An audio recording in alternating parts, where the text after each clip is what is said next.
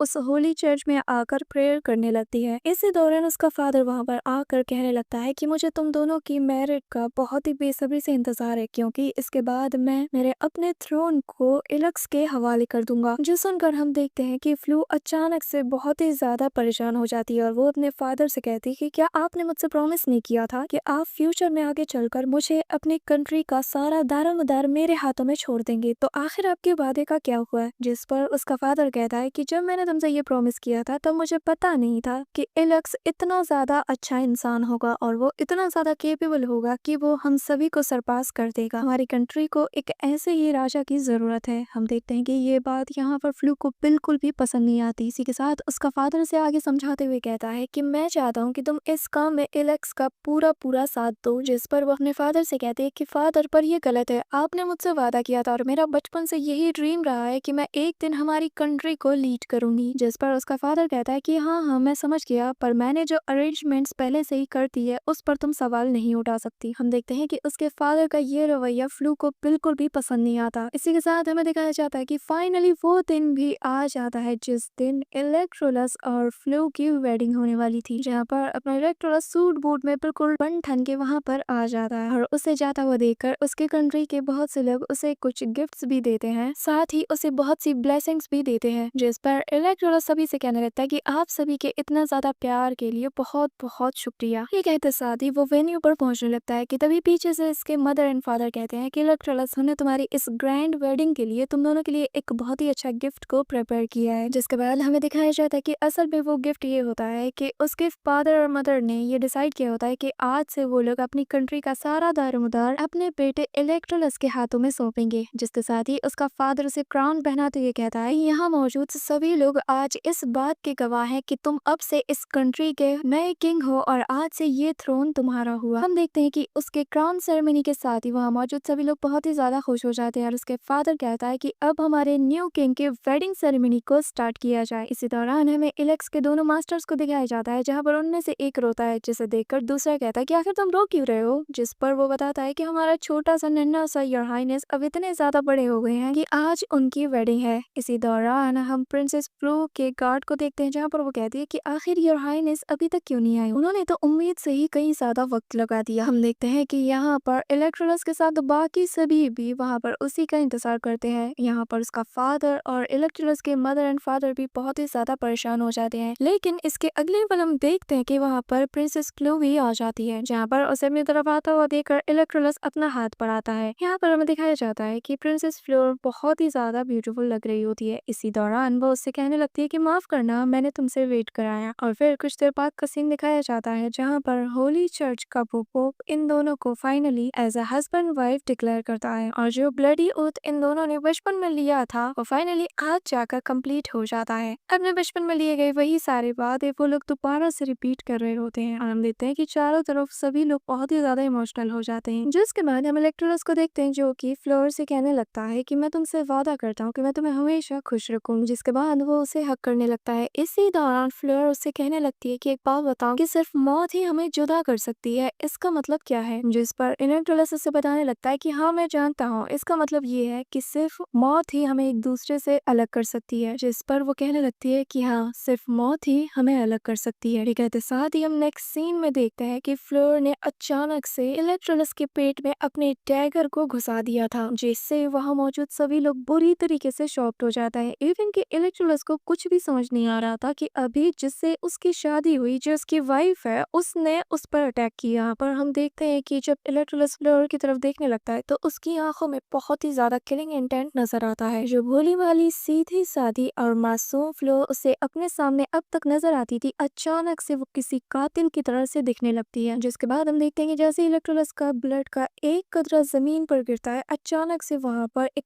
Powerful force सभी को hit होती है, जिससे वहाँ मौजूद सारे गार्ड्स कहने लगते हैं कि आखिर यहाँ पर क्या हो रहा है। जिसके बाद उसका मास्टर कहने लगता है कि लगता है यहाँ पर कुछ गड़बड़ है। जिसके अगले ही पल हम देखते हैं कि वहाँ पर एक पोर्टल ओपन होता है, जिससे वही सारे असासिन्स बाहर आते हैं, जहाँ पर आते साथ ही वो कत्लेआम मचाना शुरू कर देते हैं। इसी दौरान हमें इलेक्ट्रोलस को दिखाया जाता है, जहाँ पर उसे कुछ भी समझ नहीं आता और फिर वो अपनी कपकपाती हुई आवाज से उससे पूछने लगता है कि आखिर क्यों। जिस पर वो उस डैगर को छोड़ते हुए पीछे हट जाती है और अपनी गुस्से भरी आवाज से कहती है कि क्यों, तुम ये पूछ रहे हो कि क्यों? पहले तुम मुझे बताओ कि आखिर क्यों तुम्हें ही वो the great turtle shell technique मिली, आखिर मुझे क्यों नहीं? तुम्हें तो प्रोबेबली ये भी नहीं पता होगा कि जब तुम्हें उस टेक्निक के अंदर समन किया गया था तो मुझे भी वहाँ पर किया गया था। जिसके बाद हमें वो सीन दिखाया जाता है जहाँ पर फ्लोर भी वहाँ पर समन हो जाती है, जहाँ पर हम देखते हैं कि इलेक्ट्रोलस की तरह वहाँ पर इसका भी अपने माइंड कॉन्शियसनेस में टेस्ट चल रहा होता है और वो पास्ट प्रेजेंट फ्यूचर वाली तीनों लेडीज इससे अपना फ्यूचर दिखाती हैं कि एक बात बताओ, क्या तुमने इसी दिन के लिए इतना सब कुछ किया था कि एक दिन तुम्हारा फादर आए और इलेक्ट्रोलस को तुम्हारे किंगडम का राजा बना दे और तुम बस उसकी एक सपोर्टिंग पार्टनर बनकर रह जाओ? क्या तुम ये चाहती हो? क्या तुम ऐसा फ्यूचर सच में देखना चाहती हो? जिस पर हम देखते हैं कि फ्लोर बहुत ही ज्यादा डिप्रेस्ड हो जाती है, वो अपना सिर पकड़कर बैठ जाती है और वो कहने लगती है कि नहीं, मैं ऐसा कुछ नहीं चाहती, मैं ऐसा फ्यूचर देखना ही नहीं चाहती। और बस यहीं पर वो अपना टेस्ट हार जाती है। और तुम जानते हो क्यों? क्योंकि इलेक्ट्रोलस ने कहा था कि मैं किस्मत पर यकीन नहीं रखता, मैं बस खुद पर यकीन रखता हूँ। और बस उसके इसी डिटर्मिनेशन को देखकर द ग्रेट टर्टल टेक्निक ने उसे चुन लिया था। यहाँ पर हमें प्रेजेंट टाइम का सीन दिखाया जाता है, जहाँ पर फ्लोर कहती है कि उस ग्रेट टेक्निक ने मुझे अकेला छोड़ दिया और उसने तुम्हें चुन लिया। तुम तो पहले से ही सन ऑफ लाइट हो, तो आखिर तुम्हें ये सारी चीजें क्यों मिलती हैं? और हद तो तब हो गई कि जब तुम मुझसे मेरा ड्रीम भी छीनने लगे। जिसके बाद हमें वही सीन दिखाया जाता है जहाँ पर उसका फादर उसे बताता है कि तुम्हारी शादी के बाद मैं इलेक्ट्रोलस को हमारे किंगडम का राजा बना दूंगा। यहाँ पर उसके फादर के जाने के बाद ये सारा नजारा ऊपर से एक और पर्सन देख रहा होता है, जहाँ पर वो फ्लोर के पास आकर कहता है कि तुम डिससेटिस्फाइड हो ना, तो चलो फिर मुझसे हाथ मिला लो और मैं तुम्हें एक और मौका दूंगा, बिल्कुल वैसा फ्यूचर देखने का जो तुम हमेशा से देखने का सपना देखती। और फिर वो उसे एक डैगर देते हुए कहता है कि इस डैगर को पूरी तरीके से पॉइजन से कोट किया गया और इससे तुम सन ऑफ लाइट को इजीली जान से मार सकती। जिसके बाद हम प्रेजेंट टाइम में देखते हैं जहाँ पर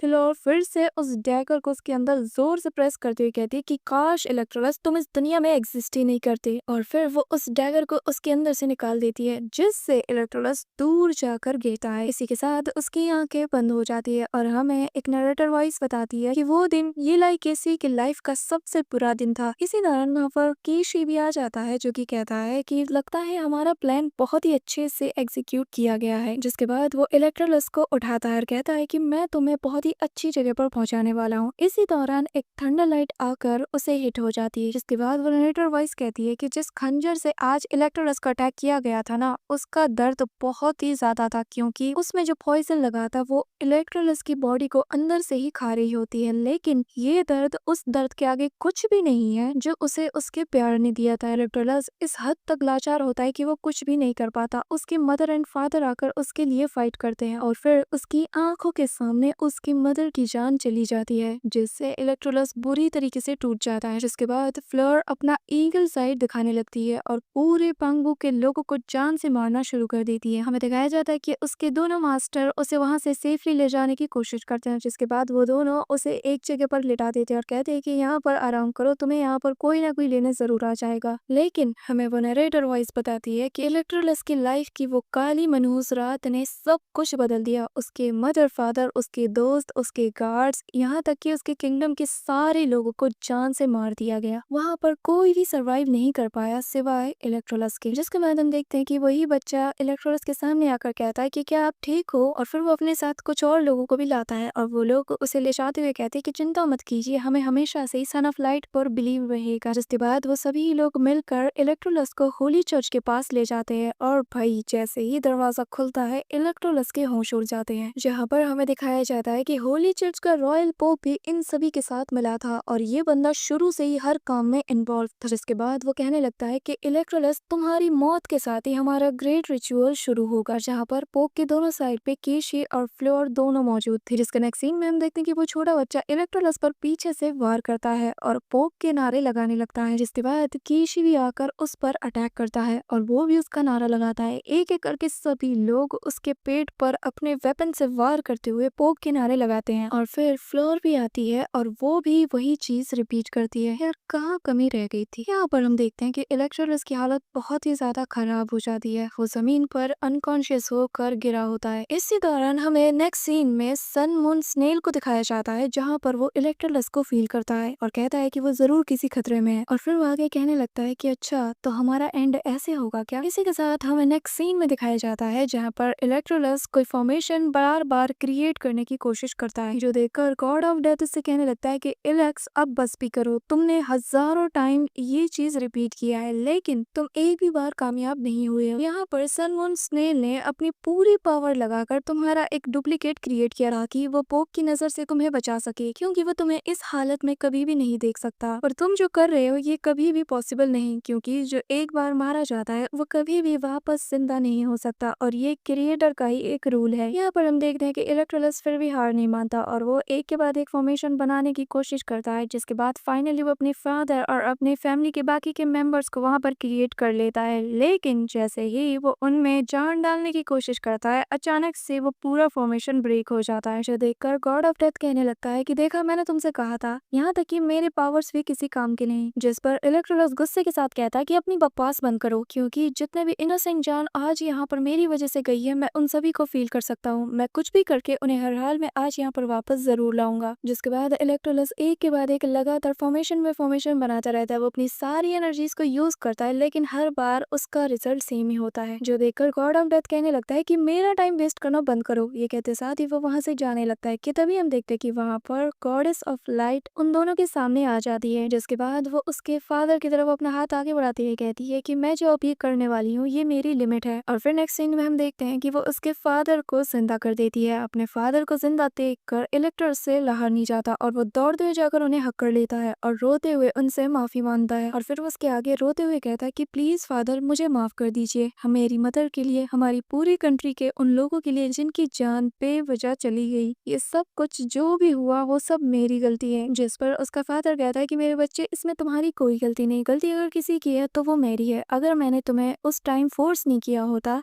जिसके बाद हमें सीन दिखाया जाता है पास्ट का, जहाँ पर एलेक्स अपने फादर से कहता है कि फादर ये जो मैरिज हम हमारी किंगडम के लिए कर रहे हैं क्या ये गलत नहीं, और मुझे तो फ्लोरा की फिक्र हो रही है क्योंकि आप दोनों पेरेंट्स ही किंगडम के भलाई के लिए हम दोनों पर मैरिज के लिए फोर्स कर रहे हैं, तो फिर उसकी फीलिंग्स का क्या। जिस पर उसका फादर कहता है कि यार तुम्हारा क्या। जिस पर वो कहता है कि मैं मेरी किंगडम के लिए कुछ भी कर सकता हूँ, मुझे फर्क नहीं पड़ता कि आप मेरे लिए कौन सा डिसीजन लेते हैं। जिसके बाद उसका फादर कहता है कि thanks to the light goddess, जिसकी वजह से हम सभी आज यहाँ पर तुम्हें अच्छे से गुड बाय कह सकते हैं। और फिर जैसे इसका फादर पीछे मुड़ता है, हमें दिखाया जाता है कि उसकी किंगडम के सारे लोग वहां पर उसे नजर आते हैं, जो कि इलेक्ट्रोनस को हर एक छोटी बड़ी चीज के लिए शुक्रिया अदा कर रहे होते हैं जो भी उसने आज तक उन सभी के लिए किया होता है। जिसके बाद उसका फादर उससे कहता है कि मेरे बच्चे एक बात हमेशा याद रखना, जो प्यार हम सब तुमसे अब तक करते आ रहे हैं ना, ये मरने के बाद भी कभी भी कम नहीं होने वाला। भले ही हम में से कोई भी तुम्हारे साथ इस वक्त मौजूद ना हो, लेकिन हम सभी का प्यार हमेशा तुम्हारे साथ रहेगा। और मेरे बच्चे, हमें लाइट गॉडेस ने ज्यादा वक्त नहीं दिया, तो इसलिए मैं चाहता हूँ कि तुम अपना बहुत ही ज्यादा अच्छे से ख्याल रखना। ये कहते साथ ही वो सभी लोग वहां से डिसअपियर होने लगते हैं, जो देखकर इलेक्ट्रोलस उनका पीछा करते हुए कहता है कि प्लीज मुझे छोड़कर मत जाइए। जिसके बाद वो जमीन पर पड़ा हुआ कहने लगता है कि ऐसी दुनिया जहाँ पर आप में से कोई भी ना हो, तो उस दुनिया में मैं जी कर क्या करूंगा। और ये सीन वहाँ गॉड ऑफ डेथ और लाइट गॉडेस दोनों ही देख रहे होते हैं। जिसके बाद हम देखते हैं कि वो दोनों ही उसके सामने आ जाते हैं और लाइट गॉडेस कहने लगती है कि इलेक्ट्रोलस तुम सन ऑफ लाइट हो और भूलो मत कि तुम्हारा मिशन क्या है, क्योंकि ह्यूमन मैनकाइंड अब एक ऐसी सिचुएशन में है जहाँ पर इन सभी ने लाइट गॉडेस को बिट्रे करके अब उस पोप को एज अ गॉड मानकर उसकी पूजा करने लगे हैं, और जो भी उसके खिलाफ जाने की कोशिश कराए ये लोग उसे जान से मार रहे हैं। और जो अब तक 6000 सालों में कभी नहीं हुआ, इन लोगों ने बीते कुछ महीनों में ही वो कर डाला। लाशों का अंबार लगा चुके हैं ये लोग। इन लोगों ने चारों तरफ अपना राज फैला दिया है और जीते जी इस पूरी दुनिया को नर्क बनाकर रख दिया है, और जिसका रूलर एक फेक गॉड है और तुम ऐसे चुप नहीं रह सकते। इसी दौरान हम देखते हैं कि गॉड ऑफ डेथ उससे कहने लगता है कि मैं तुम्हें अपनी पावर देने के लिए रेडी हूँ, जिससे कि तुम अपना बदला उन सभी से ले सको। जिस पर इलेक्ट्रोलस कहता है कि मैं रिफ्यूज करता हूँ, और फिर वो कहने लगता है कि लाइट एंड डार्कनेस, एक बात बताओ, ये सब कुछ करने के बाद भी मुझे वो लोग तो कभी वापस नहीं मिलने वाले ना जिन्हें मैं खो चुका हूँ। ये कहते साथ ही वो अपने द ग्रेट टर्टल टेक्निक को एक्टिवेट कर देता है, जो देखकर लाइट गॉडेस कहने लगती है कि इलेक्ट्रोलस, आखिर ये तुम क्या करने जा रहे हो? भूलो मत कि तुम फ्यूचर में आगे चलकर न्यू लाइट गॉड बनने वाली हो। इसी दौरान गॉड ऑफ डेथ भी कहने लगता है कि हाँ, और अगर तुम चाहो तो तुम नेक्स्ट गॉड ऑफ डेथ भी बन सकते हो। जिस पर इलेक्ट्रोलस अपनी पावर को एक्टिवेट करते हुए कहता है कि मैं रिफ्यूज करता हूँ, ना मुझे गॉड ऑफ लाइट बनना है और ना ही मुझे गॉड ऑफ डेथ बनना है, क्योंकि ये सारी बस तुम लोगों के एक्सपेक्टेशंस है। पर मैं इलेक्ट्रोलस, मैं बस अपनी फैमिली और पेरेंट्स के साथ रहना चाहता हूँ। और फिर वो अपनी उसी टेक्निक को यूज कर देता है, जहाँ पर एक लेडी उसकी आंखों को बंद करते हुए कहती है कि अच्छा तो तुम ये चाहते हो, पर एक बात याद रखना, तुम जो करने जा रहे हो यहाँ से वापस आने का कोई रास्ता नहीं। जिसके बाद हम देखते हैं कि इलेक्ट्रोलस अचानक डार्कनेस की गहराइयों में जाने लगता है, जिसके बाद हमें एक नरेटर वॉइस बताती है कि इलेक्ट्रोलस जिस दुनिया और जिस डायमेंशन में इस वक्त है, वहाँ पर इसने 10,000 साल गुजारे हैं, और 10,000 साल ये जिया भी है और 10,000 साल बाद ये मरा भी है, और इस 10,000 सालों में इसने 10,000 बार उसी दर्द से गुजरा है। जिसके बाद finally Electrolus the great turtle technique को यूज करके वो इंसान बन ही जाता है जो वो अब तक बनना चाहता था। जिसके बाद इसने उस पावर का यूज करके फाइनली उस चीज को भी क्रिएट कर लिया था जो इसकी अब तक की सबसे ग्रेट क्रिएशन है, और तुम ले ही सकते हो ये चीज क्या है। जिसके बाद वो उन स्टेप्स पर चढ़ते हुए अपने एक एक फैमिली मेंबर्स को याद करता है, अपने फ्रेंड्स को याद करता है, और वहाँ मौजूद अपने किंगडम के उन बाकी इनोसेंट्स लोगों को भी याद करता है जो बेवजह मारे गए। और फिर वो उन लोगों से कहने लगता है कि आज से तुम सभी को कोई भी सफर झेलना नहीं होगा। जिसके बाद इलेक्ट्रोलस उन सभी को उनकी पूरी जिंदगी के बारे में बताने लगता है जो कि उन्होंने कभी किया ही नहीं, क्योंकि जो 10,000 साल इलेक्ट्रोलस ने बिताए थे उसमें उसने एक एक पर्सन की पूरी हिस्ट्री जान ली थी। अपने मदर एंड फादर को भी वो बताता है कि मदर एंड फादर, मैंने आपको देखा कि आपने पूरी जिंदगी बहुत ही जॉयफुल से गुजारा था। जिसके बाद वो वहाँ मौजूद सभी से कहता है कि मैंने तुम सभी को भी देखा था कि तुम सभी ने अपनी अपनी जिंदगी बहुत ही खुशहाल तरीके से गुजारी थी, एक ऐसी दुनिया में जहाँ पर कोई वॉर नहीं, कोई डिजीज नहीं, कोई जलन नहीं और कोई भेदभाव नहीं, एक ऐसा वर्ल्ड जहाँ पर फेथ फ्री ही था। और जो हमने हमारी जिंदगी में सफर किया है ना, अब वो हमारी ताकत बनने वाली है। जिसके बाद इलेक्ट्रोलस का फाइनली ट्रांसफॉर्मेशन हो जाता है और वो कहने लगता है कि मैं इलेक्ट्रोलस तुम सभी को लीड करूंगा एक ऐसे वॉर में जो कि इस पूरे वर्ल्ड के अगेंस्ट होगा, क्योंकि आंख के बदले आंख और खून के बदले खून। इसी के साथ नेक्स्ट सीन में हम देखते हैं कि जहाँ पर होली चर्च के कुछ लोग आकर एक माँ और बेटे पर अटैक करने वाले होते हैं, लेकिन जैसे ही वो उस पर अटैक करने जाते हैं, बारिश की बूंद गिरती है और वो लोग वहाँ से डिसअपियर हो जाते हैं। जिसका नेक्स्ट सीन में हम देखते हैं कि वहाँ मौजूद सारे डेड बॉडीज अचानक से खड़े हो जाते हैं और किसी ज़ॉम्बीज की तरह इन पर अटैक करना शुरू कर देते हैं। इसी के साथ हमें केशी को भी दिखाया जाता है जहाँ पर वो आराम से बैठा होता है कि तभी वहाँ पर वो सारे लोग भी पहुंच जाते हैं, जिन्हें देखकर ये अपनी स्वॉर्ड को निकालकर उन पर अटैक करना शुरू कर देता है। और वो कहने लगता है कि आखिर किसकी इतनी हिम्मत कि वो मेरे महल में आकर मुझ पर अटैक करे। लेकिन बंदे के तो होश तब उड़ जाते हैं जब वो सारे डेड पर्सन जिनको कि इसने भी अभी इसके अकॉर्डिंग जान से मार दिया, तो वो दोबारा से जिंदा होकर खड़े हो जाते हैं। और वो हैरान होते हुए कहता है कि आखिर इनके साथ प्रॉब्लम क्या है, ये लोग मरते क्यों नहीं। इसी दौरान ऊपर से एक लाइट उस पर गिरती है जो कि उसी का नाम लेती है। जैसे ही वो नजर उठा के देखता है, वहाँ की छत पूरी तरीके से डिस्ट्रॉय हो जाती है और सामने इलेक्ट्रोलस होता है और वो उससे कहने लगता है कि केशी तुम्हारे मरने का वक्त आ गया है। ये कहते साथ ही वो उस पर इंटेंस अमाउंट में प्रेशर डालने लगता है, जिस पर वो कहता है कि आखिर तुम हो कौन और तुम्हें क्या लगता है कि तुम मुझे छू सकते हो, हाँ देख रहे हो कर। लेकिन इसके अगली पल उसकी बॉडी हवा में फ्लोट करने लगती है, उसके हाथ से उसका स्वॉर्ड छूट जाता है और बंदे के हाथ पैर ना बहुत ही ब्रूटल तरीके से मुड़ना शुरू हो जाते हैं। उसके एक एक जॉइंट्स, इवन की उंगली के छोटे छोटे पार्ट्स, वो सभी मुड़ना शुरू हो जाते हैं और वो दर्द से बुरी तरीके से चिल्ला उठता है। और फिर वो दोबारा से सेम सवाल करता है कि आखिर तुम हो कौन। लेकिन जैसे जैसे इलेक्ट्रोलस उसके एक एक जॉइंट्स को मुड़ता जाता है, एंड में जब उसकी नेक को वो अपनी तरफ मोड़ता है तो वो समझ जाता है। और फिर जैसे ही वो इलेक्ट्रोलस को देखता है, वो कहने लगता है कि तुम इलेक्स हो, देखो प्लीज मुझे मत मारो, मुझे मत मारो, ये सब कुछ उस पोप का किया धरा है, मैं तो बस उसके ऑर्डर्स को फॉलो कर रहा था। और इलेक्ट्रोलस उसकी एक नहीं सुनता और उसके हार्ट को अपने हाथों से क्रश कर देता है और कहता है कि तुम बहुत ज्यादा शोर मचाती हो। भाई देख के ना स्वाद आ गया। इसी के साथ इलेक्ट्रोलस उसे एक जगह पर लटकाते हुए कहने लगता है कि तुम्हारी मौत तो बस आगाज है मेरे आने का। और फिर वो उन्हीं डेड बॉडीज के ऊपर खड़ा करके उसकी बॉडी को जलाने लगता है। इसी के साथ सीन शिफ्ट होता है और हमें फ्लोर को दिखाया जाता है जहाँ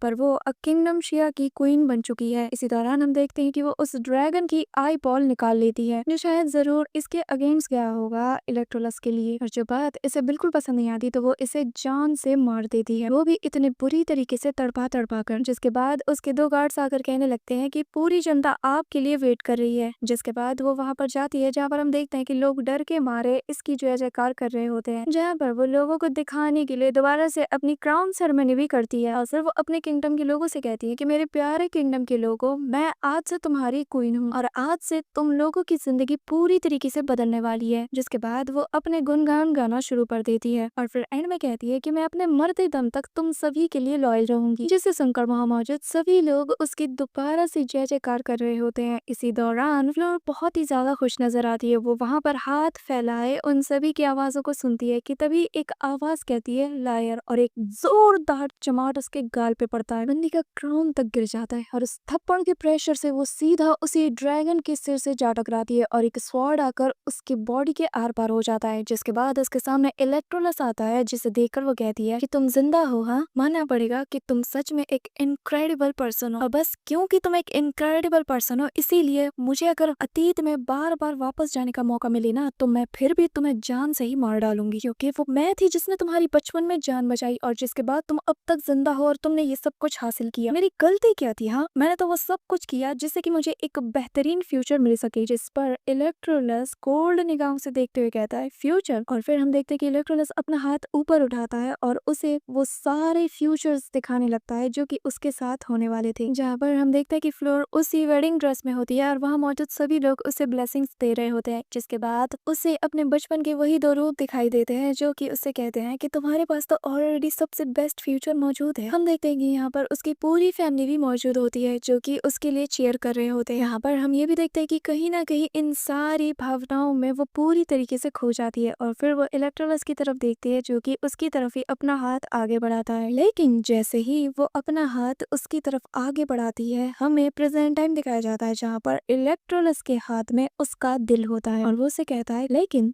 तुम ये डिजर्व नहीं करती, और फिर वो उसके हार्ट को वहां पर क्रश कर देता है। जिसके बाद वो वहां से चला जाता है। इसी के साथ हमें एक नरेटर वॉइस बताने लगती है कि जिसके बाद से इलेक्ट्रोलस ने अपनी पूरी आर्मी के जरिए से होली चर्च पर चढ़ाई करना शुरू कर दिया, जहाँ पर उसके सोल्जर्स और वहां मौजूद सभी लोग एक दूसरे से फाइट कर रहे होते हैं। और ये सीन कमाल का होता है। हम देखते हैं कि एक के बाद एक मीटियोर जैसे बड़े बड़े गोले उस पूरे पैलेस पर गिर रहे होते हैं। किसी के साथ हमें इलेक्ट्रोलस के कुछ बैडास मोमेंट्स भी दिखाए जाते हैं, जहाँ पर जब वो उस होली चर्च के स्टेयर्स पर चढ़ रहा होता है तो बहुत ही ज्यादा कमाल का लगता है। और फिर जैसे ही वो उस गेट को ओपन करता है उसके सामने एक अलग ही टाइप का नजारा होता है। हम देखते हैं कि वहाँ पर एक बड़ा सा ग्रास फील्ड होता है जहाँ पर वो पोप मौजूद होता है और वो कहता है कि इलेक्ट्रोलस तो फाइनली तुम आ गए। हाँ, और फिर वो उसे कहने लगता है कि बताओ तुम्हें मेरा हेवन कैसा लगा? लग रहा है ना कि जैसे बिल्कुल गॉड्स ने ही बनाया हो। जिसके नेक्स्ट सीन में हम देखते हैं कि इलेक्ट्रोलस बस एक नजर उठाता है और उस पूरी जगह को राख में तब्दील कर देता है और वो कहने लगता है पैराडाइज क्या बकवास है। जिस पर वो पोप कहने लगता है कि 6000 साल पहले मैंने भी सेम चीज कहा था, और तुम्हें पता है कि आखिर मेरे पास इतनी पावर क्यों है कि मैं तुम्हें जान से मार सका? वो इसलिए क्योंकि जो फर्स्ट सन ऑफ लाइट था उसने होली स्नेल को खा लिया था और जिसके बाद से उसके पास इंटेंस अमाउंट में पावर आ गई। जिसके बाद सेकंड सन ऑफ लाइट ने उसने भी होली स्नेल को खा लिया, जिससे वो ग्लोरी ऑफ गॉड बन गया। और मैं, हाँ तुमने सही समझा, मैं ही हूँ वो सेकंड सन ऑफ लाइट। जिसके बाद वो लाइट गॉडेस को कर्स करते हुए कहता है कि उसने बस हमें एज अ सक्सेसर की तरह यूज किया और मुझे कभी भी वो मुकाम नहीं दिया जिसके लिए मैं पैदा हुआ था। ऐसे ही वक्त गुजरता गया और मैं बूढ़ा होता गया। मैं पहले से कई गुना ज्यादा कमजोर भी हो गया। डे बाय डे मैं पहले से बहुत ही ज्यादा कमजोर होता चला गया और इसीलिए मैंने उसी होली स्नेल को खा लिया। पर ये मेरे लिए अब भी इनफ नहीं है। इलेक्ट्रोलस, मुझे ज्वाइन कर लो। तुमने भी तो लाइट गॉडेस को धोखा दिया है ना। मेरे साथ हाथ मिला लो, हम दोनों मिलकर उसे जान से मारकर इस पूरी दुनिया पर रूल करेंगे। और फिर वो अपनी पावर की ऑरा को रिलीज करते हुए कहता है कि इलेक्ट्रोलस, मुझे ज्वाइन कर लो और अगर तुमने रिफ्यूज किया तो मैं यहाँ पर तुम्हें तड़पा तड़पा कर मार डालूंगा। जिसके बाद वो अपना डोमेन बनाकर इलेक्ट्रोलस को उसमें ट्रैप करने की पूरी कोशिश करता है, लेकिन इलेक्ट्रोलस अपने एक ही स्लैश से उसके डोमेन को तोड़ते हुए कहता है कि तुम और गॉड और रूल करोगे। जिस पर वो पोप अपने फॉर्मेशन को एक्टिवेट करता है और अपनी पावर को रिलीज करते हुए कहता है कि हाँ तुमने सही सुना, मैं ही हूँ गॉड। और फिर वो उस पर अटैक कर देता है, लेकिन लेकिन हम देखते हैं कि इलेक्ट्रोलस बिजली की स्पीड से सभी अटैक को काटते हुए कहता है कि तुम्हारे जैसे सेल्फ प्रोक्लेम्ड गॉड और तो कुछ खास नहीं, बस एक घटिया इंसान है। ये कहते साथ ही वो हवा में जंप करके अपने स्वॉर्ड्स के स्लैश अटैक से उसके फॉर्मेशन पर एक के बाद एक अटैक करता चला जाता है, जिससे उसका फॉर्मेशन टूट जाता है। वो पोप कहता है कि तुम पहले से बहुत ही ज्यादा पावरफुल हो गए हो और अब मुझसे इंतजार नहीं होता कि मैं कब तुम्हें डिवोर करूं। इसे खाने की बात कर रहा है, जिसके नेक्स्ट सीन में हम देखते हैं कि वो वहां पर अपनी पूरी जिद्दोजहद लगाकर एक बड़े से फॉर्मेशन को इलेक्ट्रोलस के ऊपर क्रिएट कर देता है। लेकिन इलेक्ट्रोलस स्माइल करते हुए कहता है कि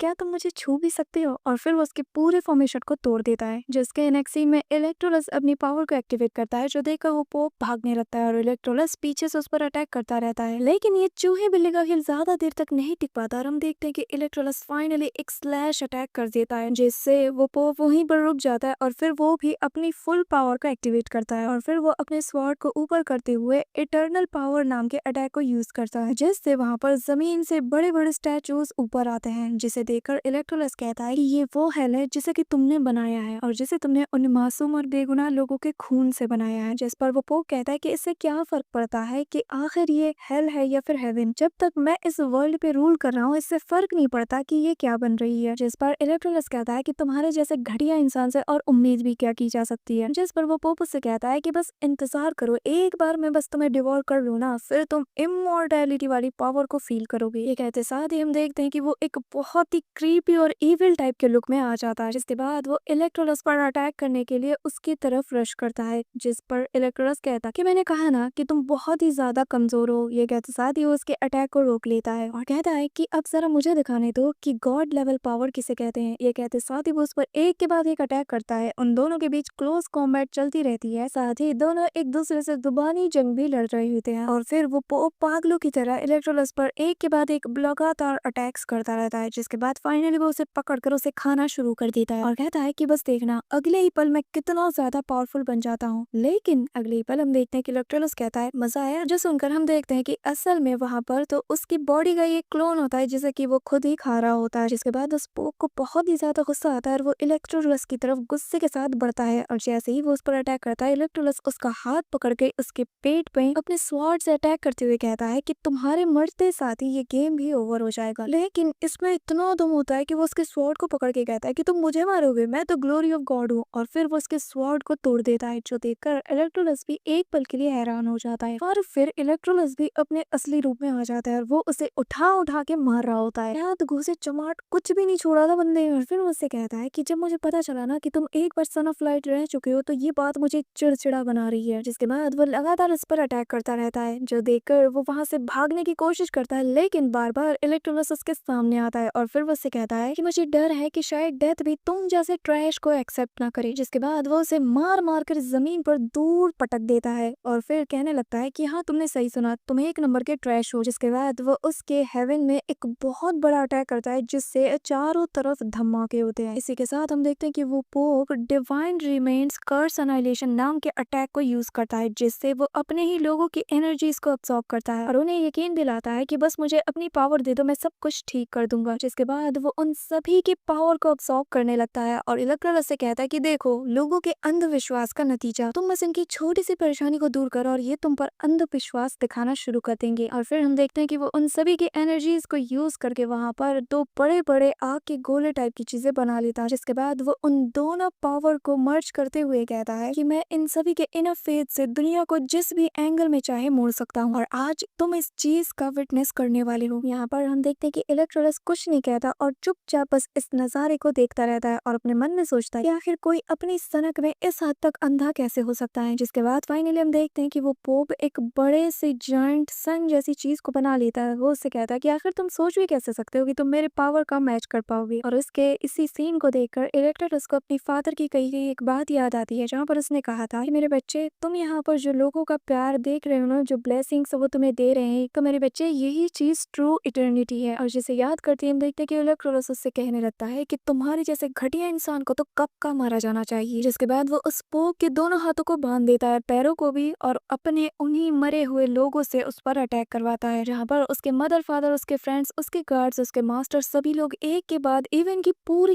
किंगडम के लोग एक के बाद एक स्वॉर्ड से उस पर स्टैप करते हैं। और फिर इलेक्ट्रोलस उससे कहने लगता है कि अब देखो गॉड लेवल पावर किसे कहती है। जिसके नेक्स्ट सीन में हम देखते हैं कि इलेक्ट्रोलस अपने हाथ में एक ब्लैक होल बनाकर उसके उस सन को पूरी तरह निगल जाता है और फिर वो उसे अपने हाथों से क्रश करने लगता है। इसी दौरान हम देखते हैं कि स्पेस में वहाँ पे एक क्रैक भी ओपन होता है और यहाँ दूसरी तरफ स्पोक की हालत बहुत बुरी हो जाती है। वो अपने इंसानी फॉर्म में आ जाता है जहाँ पर इसकी बॉडी से इंटेंस अमाउंट में हीट निकलने लगती है, जिसके बाद उसकी रियल बॉडी ब्लास्ट कर जाती है और वो वापस से अपने उसी डिमोनिक फॉर्म में आ जाता है और कहने लगता है कि मुझे जाने दो, तुम मुझे नहीं मार सकते। जिस पर इलेक्ट्रोलस से कहता है कि मौत भी तुम्हारा अंत नहीं हो सकता क्योंकि तुमने हजारों बेगुनाह जान की कुर्बानियां देकर इस फूलिश पावर को अचीव किया है और चिंता मत करो, मैं तुम्हें इतनी आसानी से तो मौत नहीं देने वाला। जिसके नेक्स्ट सीन में हम देखते हैं कि वो सारे मरे हुए लोग उस पर टूट पड़ते हैं। वो लोग उसकी बॉडी को नोच नोच कर खा जाते हैं और जिसे देखकर वो बहुत ही ज्यादा डर जाता है और डर की वजह से चिल्लाना शुरू कर देता है। इसी के साथ यहाँ पर ये चीज एंड होने के साथ ही हमें एक सीन दिखाया जाता है जहाँ पर इलेक्ट्रोलस और सन मून स्मेल मौजूद होता है और वो लोग एक खूबसूरत सी ग्रेवयार्ड पर मौजूद होते हैं जहाँ पर उनके जानने वालों की ग्रेव्स होती हैं। जिसके बाद सन मून स्मेल उससे कहने लगता है कि इलेक्ट्रोलस यकीन ही होता है कि तुमने सबको अपनी अपनी जगह पर सिला दिया है, तुमने ऐसा कुछ किया है कि जो गॉड्स भी खुद कभी नहीं करते। जिस पर इलेक्ट्रोलस कहता है कि मैंने ये सब इसलिए किया क्योंकि मैं खुद को उनमें से ही एक समझता हूँ। जिस पर सन मून स्मेल उससे पूछने लगता है कि तो फिर एक बात बताओ, क्या तुम एक नया वर्ल्ड क्रिएट करने वाले हो क्या? जिस पर इलेक्ट्रोलस कोई भी जवाब नहीं देता और थोड़ा आगे जाकर रुक जाता है और कहने लगता है सेल्फिशनेस, डिजायर, ग्रीडी, इन सभी चीजों की वजह से ये मैनकाइंड हमेशा खतरे में नजर आई है और मुझे फर्क नहीं पड़ता और ना मैं केयर करता हूँ कि अब ह्यूमन वर्ल्ड का क्या होगा, मैं बस अपनी फैमिली के साथ रहना चाहता हूँ। जिस पर सन मून स्नेल कहता है कि इलेक्ट्रोलस शायद फ्यूचर में ऐसा भी दिन आए कि ह्यूमैनिटी को एक अनबीटेबल एनिमी से फेस करना पड़े और शायद तब हम सभी को तुम्हारी स्ट्रेंथ की जरूरत हो आफ्टर ऑल, क्योंकि तुम अब एक क्रिएटर की पावर रिपोसेस करते हो। जिस पर इलेक्ट्रोलस स्माइल करते हुए कहता है कि तब फिर देखा जाएगा कि जो लोग मेरी पावर के लिए मुझसे हेल्प मांगते हैं क्या वो इसके लायक हैं क्या नहीं। जिस पर सन मून स्नेल कहने लगता है कि तो फिर हमारी जर्नी यहीं पर एंड होती है और मैं यहाँ से जाने के बाद नेक्स्ट सन ऑफ लाइट का वेट करूंगा। जिसके बाद वो वहाँ से जाती है, उसका शुक्रिया अदा करता है और कहता है कि अपना बहुत सारा ख्याल रखना। जिसके बाद हमें एक नरेटर वॉइस बताती है कि उस दिन के बाद से इलेक्ट्रोलस हमेशा के लिए अकेला रह गया और उसने अपनी पावर से उस टावर को भी बनाया जिसे कि सबसे पावरफुल कहा जाता है। जिसके बाद हमें टावर ऑफ इटर्निटी का सीन दिखाया जाता है जिसे कि इलेक्ट्रोलस ने खुद क्रिएट किया था और फिर वो अपने थ्रोन पर बैठकर एक डीप स्लीप में चला जाता है और वो नरेटर वॉइस बताती है कि वो वहां पर बैठकर इंतजार कर रहा है उनका